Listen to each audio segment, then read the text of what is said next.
We finally have conclusive proof of what's happening in the hospitals of Gaza.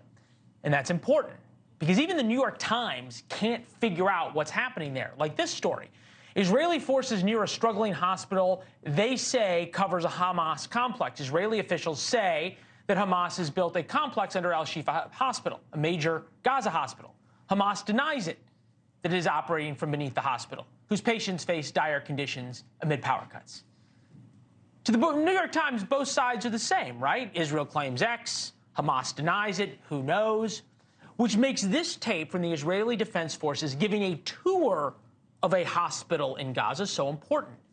They actually started the tape in a residential part of Gaza, enter a tunnel, and then end up inside the hospital. You can see the tunnel.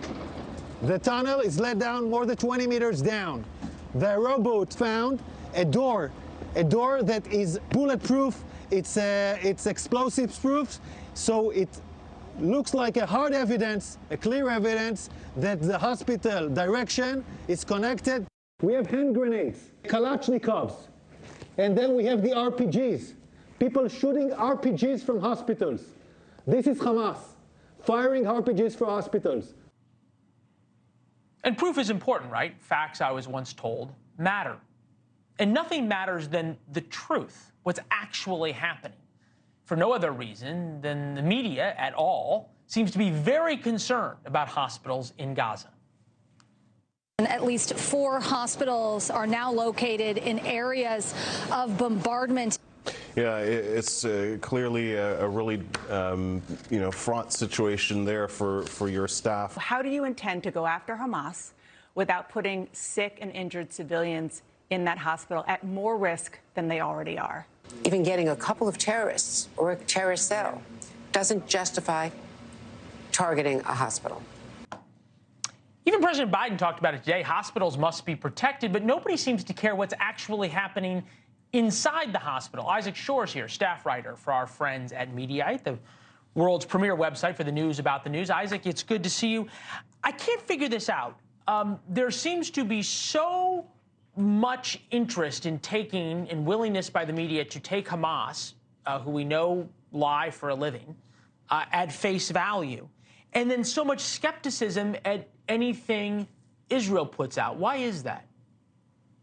Yeah, it's very strange. It's almost like they're covering the conflict like it's a quarrel between two equally at fault siblings. And like you say, that's really at the root of a lot of the problems we've seen in the media coverage so far.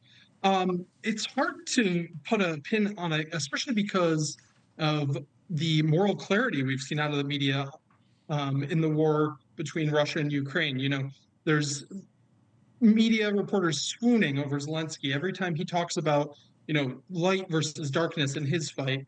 And yet they wince when Netanyahu does the same. And I think that the troubling reason for that is that anti-Semites have successfully corrupted an entire class of useful idiots into believing that the cause of the Palestinians is progressive and that Israelis are somehow oppressors here. And regardless of the facts, regardless of what's going on the ground, there's that overriding premise that just hangs over everything.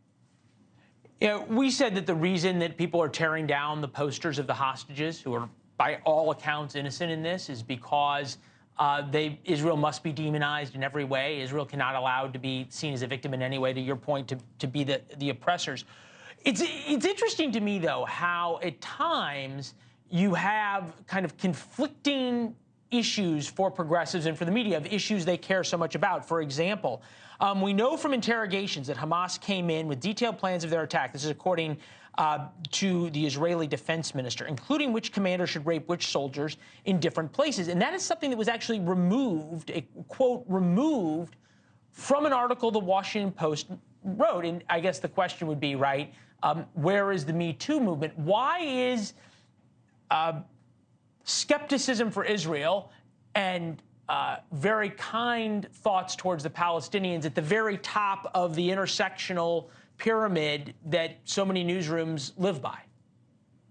Yeah, I think it's in the news right now, so that it just shoots to the top. But it's like you say, I mean, you mentioned the Post. I saw the LA Times did the same thing to a column written by Jonah Goldberg. They affixed an editor's note 2 days after the attack, saying, these reports of sexual atrocities have not been substantiated. And since then, they absolutely have. I mean, that or just know it was questionable when it was originally added, but now it's been confirmed twice, 3 times, 4 times, 5 times over, and they still just refuse to take down that disinformation. And it's really disturbing.